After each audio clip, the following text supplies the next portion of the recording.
Welcome to the February 2020 edition of Outlook Video, your nationally recognized award-winning program for gay, lesbian, bisexual, and transgender communities. I'm Roberta Gonzalez-Gregg. And I'm Johnny Zick. This month, Gabrielle Antalovic will be interviewing Chandra Brooks, who is a co-director for the Women's March San Jose. This year, the march will take place on Saturday, January 18th at 11 a.m. The march will start at San Jose City Hall and go to Arena Green. In the spirit of truly counting everybody's power, the march is titled Women's March San Jose 2020, Our Power Counts, with an X in the spelling of women. Oh. Joining Chandra will be Ana Dapelo-Garcia, founder and president of Lean in Latina, who will be a speaker at the march. Johnny, are you a baby boomer? No, I'm not. Oh. But the boomers account for 18% of the U.S. population who are reaching retirement age. And I'm of that generation. Okay, boomer. Oh, show some respect. Like most of my generation, I have lots of questions about this next phase of life. The American Association of Retired Persons, also known as AARP, represents people age 50 on up. Well, at Silicon Valley Pride, I spoke with Michael Murray from AARP about LGBTQ aging concerns. Roberta, you also got another interview while at Silicon Valley Pride. Yes. The VA Palo Alto healthcare system works with our veterans, many who carry scars well beyond their days in service. Roberta spoke with Heliana Ramirez, the lead LGBT VCC at the VA. She discussed the LGBT support services available at the Palo Alto VA. And later in the show, Gabrielle will bring up an interview with Nicole Altamirano, interim president of the Silicon Valley Pride. She'll give us insight on what they have planned for this year's Pride events and festival. Let's start this month's show with Chandra Brooks and Ana Dapelo-Garcia on the Women's March.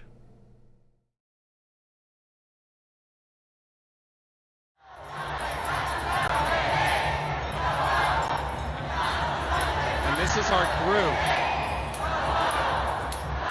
Trump has got to go. Hey, hey. Ho, ho. Donald Trump has got to go. Hey, hey. Ho, ho. Donald Trump has got to go. Downtown San Jose by the thousands. This is frickin' awesome. Represent.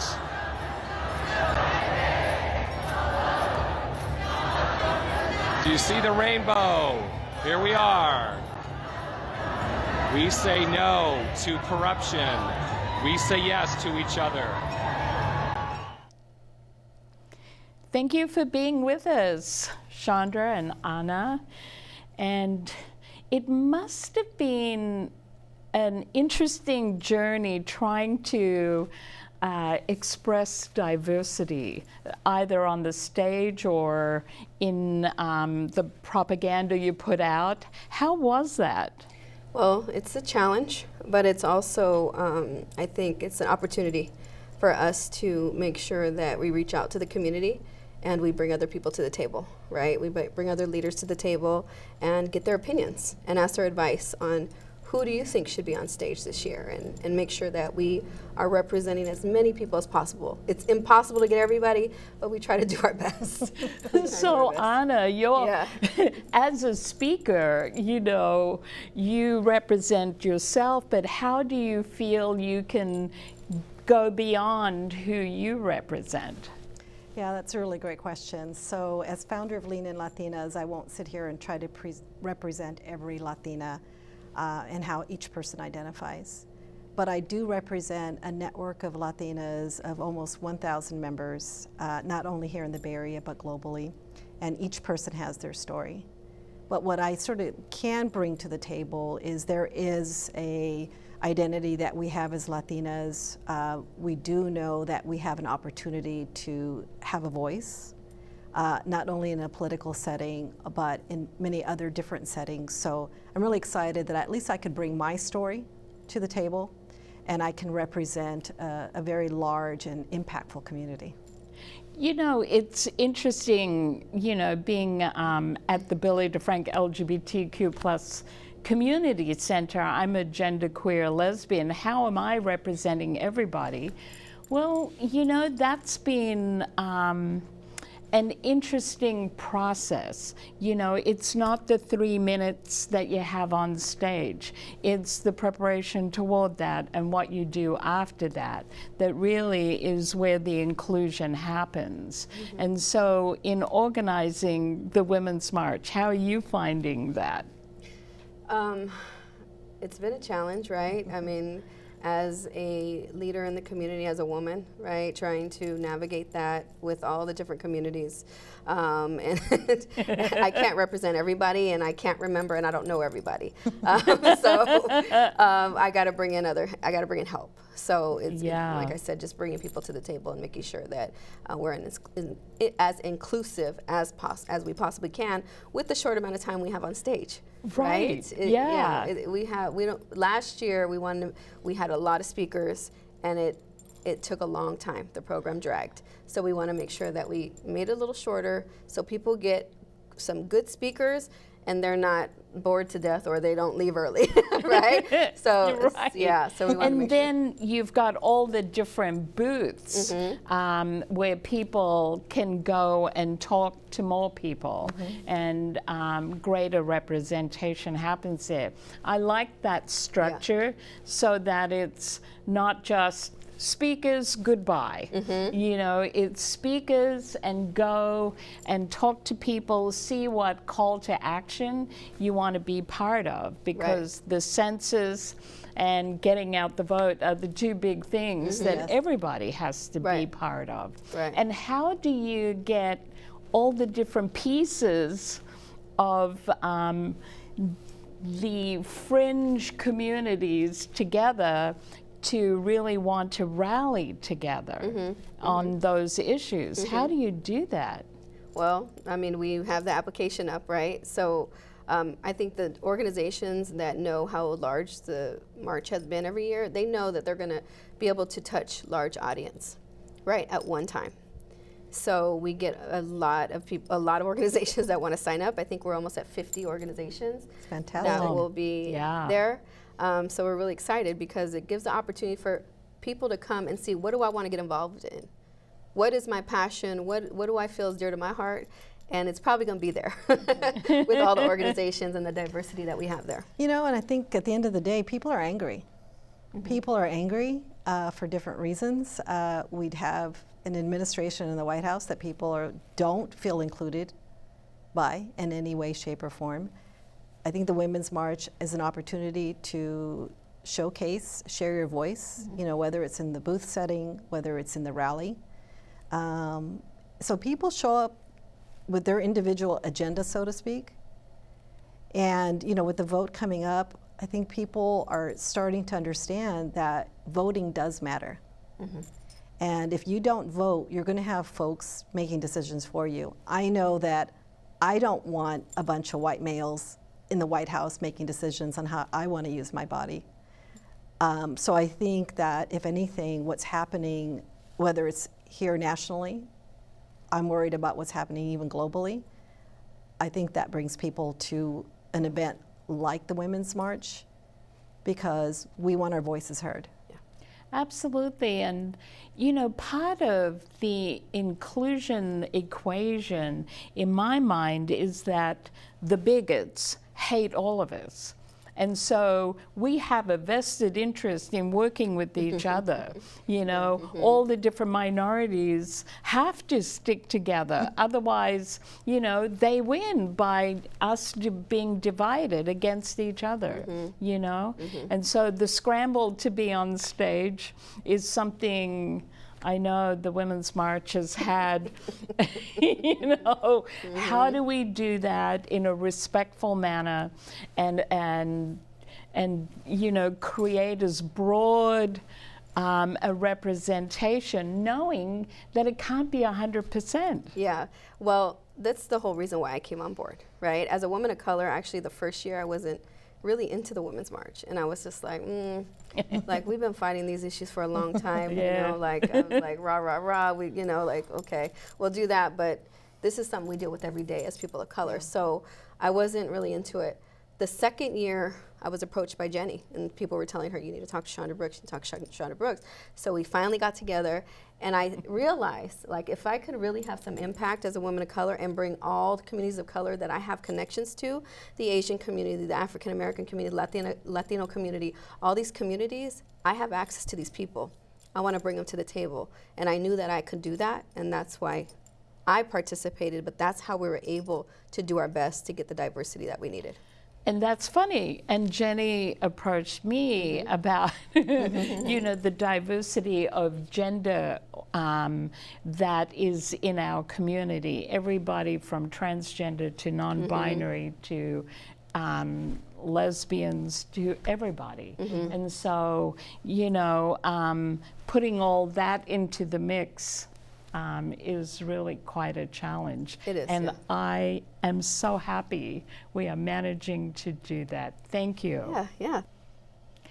As part of separating from the National Women's March and also attempting to be inclusive, women is spelt with an X, like Latinx is. And how has that worked at, so far? Well, to be honest, we've had some pushback and some challenges. I think that we were trying to be as inclusive as possible, and we have a lot of young people on our advisory, right, working with us. And, you know, that's a trend right now, right? And we wanted to work with them and get their input, and they had something to say, and we said, yeah, let's do it. I think looking back that we need to get more input in the future to make sure that everybody feels comfortable with that from those communities, where whoever we're trying to include at the moment. I think that we need to make sure that we just do a little bit more research in the future. I also feel that English is a language that takes from different other languages and also different aspects of the community. So being inclusive using the same trend as Latinx turned out, you know, the X somewhere else actually refers to XY chromosomes and therefore not as inclusive. And so that discussion will have to continue. And I know the Women's March is, you know, committed to that. Yeah. So that's very interesting. Same letter, different origins. Right. Yeah, Yes. exactly. Exactly. Thank you. Yeah. Thank you. We're very excited. We're excited. Yeah, we can't wait. Thanks, Chandra. Yes, Let's get pissed off up in here. They'll another just fade. segment. They'll just fade that last piece. Yeah. Well, it was a pleasure meeting you. I'm Eatpora, and you're watching Outlook Video. Hi, we're here with Michael Murray from AARP, California. Michael, thank you for joining us today. Thank you. Good to be here. Now, most people, when they think of AARP, they think of aging, and he says here that pride is ageless. So tell us about this, what this represents. Well, AARP is known as an organization that represents people 50 plus. While we are a membership organization, everything that we do really focuses on the whole life spectrum of people. And the things that we care about when we're younger, we also care about when we're older. When we think about a livable community, which is a lot of the work that we focus on, everyone wants to be able to age in place in their community. Everyone wants affordable housing, access to transportation, their doctors. Everyone wants to be able to have the services they need in their community the way they want them delivered. And does AARP provide these services or provide resources? We provide a lot of information. There is a question that we get often about is AARP an insurance company? And AARP is not an insurance company. That's not the side of the business that we work on in the state offices. We really focus on the advocacy and outreach and education around the programs that we have at the community and state level. One of the things that we're really advocating for right now is lowering prescription drug costs and making them more accessible through state advocacy and also at the federal level. We've collected over 200,000 signatures across the state of California that we're delivering to members of Congress. That would make a big difference in a lot of seniors' lives, because most of us, speaking as a senior, most of us are on limited incomes. That's exactly right, and we need to make sure that people have the ability to get the drugs they need when they need them, but also be able to live and pay for the basic necessities to pay their rent, get the food that they need, but also having the prescriptions and access to them. And speaking of aging, you have a nice brochure here about preparing to care, a planning guide for caregiving in the LGBTQ community, specifically the LGBT community. Tell us a little bit about that. So caregiving is the number one priority for us as an organization at the state level. But what we know is that caregiving in the LGBT community can be a little bit different when we think about what people experience as they age and sensitivities to culture and whether or not they'll be accepted as they get older and where they may end up in a caregiving environment. But also trying to help others understand that no matter what age you are in the LGBT community, that you need to be mindful of what the nuances are for the LGBTQ population when it comes to caregiving. Very good, very good. Well, I can see that this brochure tells us a lot. So is there a website that those of our viewers who are not members now, is there a website or someplace that they can go to? Absolutely, AARP.org/California for information. Perfect. Thank you so very much for providing this for us elders, people of a certain age. Yes, absolutely. By the way, thank you so kindly. Thank you so much. Thank you. Okay, we're here with Dr. Ramirez, who is with the Palo Alto healthcare system with the veterans, correct? That is correct. VA Palo Alto Healthcare System has 9 campuses throughout the Bay Area. We serve veterans from every branch of the U.S. military and every war era. Oh, that is excellent. And what is it that you offer particular to the LGBTQ community? Thank you for asking. So I'm actually one of 3 LGBT veteran care coordinators at VA Palo Alto. We have a variety of services, including an LGBT veteran support group on Thursday nights at our Menlo Park campus. We have a transgender veteran support group once a month at Palo Alto campus. And we do a variety of other activities. For example, following the massacre at the Orlando Pulse nightclub, we had a memorial where we specifically were calling attention to the LGBT veterans who were there that night and who were impacted by the event. We also do a Transgender Day of Remembrance every year, focusing not just on hate crimes against transgender people, but the skyrocketing rates of suicide among transgender veterans. Yes, when we were speaking a moment ago off camera, you told me that that there is a suicide rate there. Is it rather high? It is, unfortunately. It's elevated among LGBT people in general, but when we look at veteran population, we see even higher rates. Some studies are showing us that transgender veterans have suicidal incidents at 20 times the rate of cisgender veterans. The good news is we are learning a lot at the VA about how to prevent suicide by doing things like safety plans and creating resources like our LGBT veteran support groups. We are finding that when we connect LGBT veterans to care and to their peers, that they're able to survive those horrible feelings of isolation and depression and also post-traumatic stress disorder. I was going to ask about that, is because from what we hear in the news, this is something that's quite common, that our service people come back from different service arenas. Is that correct?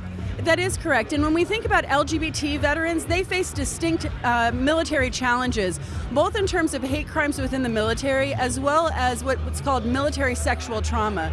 So we find that our LGBT service members are at escalated rates of being targeted by their peers because of their LGBT identity.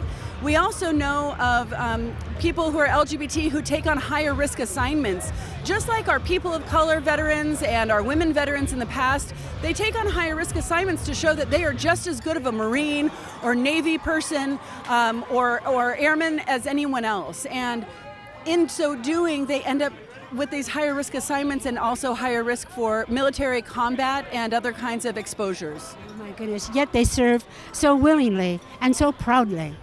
It's truly amazing to me to learn about the history of LGBT people in the U.S. military.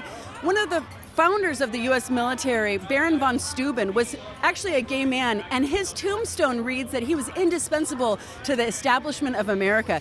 He created the first drilling manual for the U.S. military, as well as West Point Academy, which is still around today. Hi, you've just educated me in this as well. Thank you. Well, if I might, for a second, our pride flag, the rainbow pride flag that's flown all around the world, was actually created by Gilbert Baker, who is an Army veteran. And our transgender pride flag was created by Monica Helms, also a transgender Navy veteran. I think there's something distinct that our veterans come home with, and our LGBT veterans, when they come home to us, they can provide such incredible leadership, not just in creating these symbols of pride that bring us all together, but also taking on unique roles of leadership in the community, like Harvey Milk, for example. Well, thank you so much for this work that you're doing in our community, especially for our LGBTQ veterans. Thank you so very much. Thank you very much. We love to get mail from you. Email us at comments@outlookvideo.org. To contact us by phone, call 408-293-3040, extension 205. Visit our website at outlookvideo.org. Subscribe to our YouTube channel at youtube.com/outlookvideo. And connect with us at facebook.com/outlookvideo. We're here with Nicole Altamirano, who is the new interim CEO for Silicon Valley Pride. And Nicole, I have to say, we're so sorry for your loss. Yeah, it was a big loss not only to Silicon Valley Pride, but to the entire South Bay LGBTQ plus community when Thaddeus Campbell passed away. He's our former CEO and board president. Yeah, and now that you're the interim, I know there's so much work to do. What is your vision in moving forward? So when Thaddeus came on board, and he was running Silicon Valley Pride for the past 6 years, and when he came on board, his vision was to, one, make Silicon Valley Pride the most high-tech festival in the country, and two, to really make a name for the South Bay Pride here. You know, we have San Francisco, we have Oakland, but San Jose, we're a big contender here in the Bay Area. You know, the South Bay pulls a lot of weight, and, you know, so should our LGBTQ plus population. So his vision was to just grow and grow Pride, to make it more diverse, to make it more attractive to people, you know, traveling. And we're gonna keep the same lines, and we're gonna continue on with this vision. So we have bigger and better things coming. That's great. Yeah. That's so sweet that you're keeping his vision going. Of course. Rather than veering off, which is what new people often do. No, Thaddeus, I mean, you have to give credit where credit is due. And in the past, just since I've been on board, and this will be my 4th year, we've tripled our attendance. So, and then from 2018 to 2019, we grew 50%. So we had 10,000 attendees in 2018, and last year in 2019 we had 15,000. So this year we're hoping to hit 20, and I'm expecting to go above and beyond that. That's great. Yeah. Congratulations. Thank you. And of course we're going to be doing everything in remembrance of Thaddeus. I mean, he really took an organization that was kind of ran to the ground and in debt, and he built it up to be something that people talk about, that people want to come to. So Silicon Valley Pride is definitely making a name for itself here in the South Bay. And of course with other organizations like the Billy D. Frank Center and all the other organizations, LGBTQ plus organizations here in the South Bay, we want a community to work together. And that was Thaddeus's vision, that's my vision, and that's what we're gonna carry into our 45th annual Pride. Yes. Yeah. So I'm excited for it. Yeah. So what are some of the things you want to expand on? So we definitely want to expand on our diversity, because, you know, back in the day, right, we had lesbians and we had gays, and then we had, you know, trans women, and then we had cross dressers, and we, you know, and trans men. But since our community has evolved and have grown, and we've learned to identify different, you know, aspects of who we are, you know, we now, you know, find ourselves amongst non-binary individuals, people that, you know, identify as asexual, intersexual. We have so many levels of intersectionality that we want to make sure that all of those people feel welcomed at Pride and have a home at Pride. So we're really looking for diversity. This year, our tagline is celebrating 45 years of Pride, equality rising. So, I like that, equality rising. Yes. Yeah. And that's how Pride got started, right? Back, you know, we were oppressed. The LGBTQ plus population was oppressed, and we're finding that same oppression today trying to come back. But just like then, we will rise again, and we're gonna rise above the hate and the discrimination, and we're gonna make, equality happen. That's great. Yeah. And tell me about Hey Girl. What is that about? So Hey Girl, it started 2 years ago, and it is our queer women and Women X group. And we hold activities throughout the year. We also have our own section at Silicon Valley Pride on Sunday, where we have our Hey Girl stage. And last year we brought in the Tomboy X fashion show, my favorite part of Pride last year. Absolutely. I mean, women walking around in their underwear, what can I say? But it was, that was just one of the kind of diverse things that we're trying to do is, we see a need for women to feel included and for Women X individuals to feel included. And so we want to fulfill that need and say, hey, you have a place here.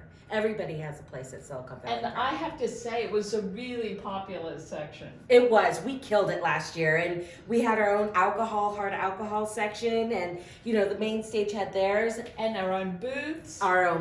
We had our own entertainment. Yeah. And it was all around a really good film. Hey Girl is one of my favorite things about Pride. Silicon Valley Pride is August 29th and 30th. And it's going to be held again at Plaza de Cesar Chavez, there at the center of downtown San Jose. Yeah. So we're also going to have the parade on Sunday, which is the 30th, and we'll march down Market Street as we have in the past. So we're looking to grow our attendance, grow our parade participants, and just have an overall good, fabulous time, and in the memory of Thaddeus. That's fantastic. Yeah. That's the best part. Yes. Should I hug Gabrielle now?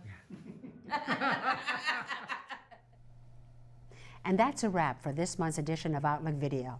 You can watch extended versions of our segments and archive past programs on Outlook Video's YouTube channel at youtube.com/OutlookVideo. Be sure to click on the subscribe button and click onto the bell for notifications of our latest videos. Also, friend us on Facebook at facebook.com/OutlookVideo. Outlook Video is made possible by generous donations from viewers like you and talented volunteers behind the cameras whose names you'll see as we close. If you live in the Bay Area and would like to volunteer, contact us through our Facebook page. We close the show with scenes from Silicon Valley Pride. From all of us here at Outlook Video, thank you for watching, and we'll see you next month. Bye for now.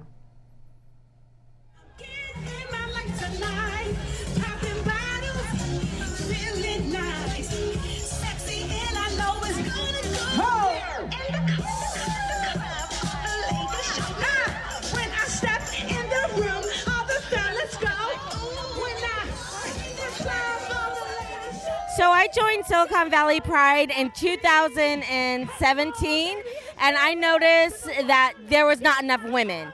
And I was like, we need to do something about that. So me and my partner, Liz Asborno, who is with the Women's Softball League, said, hey, we need women to come out. And as we thought about it more, we came about with Hey Girl.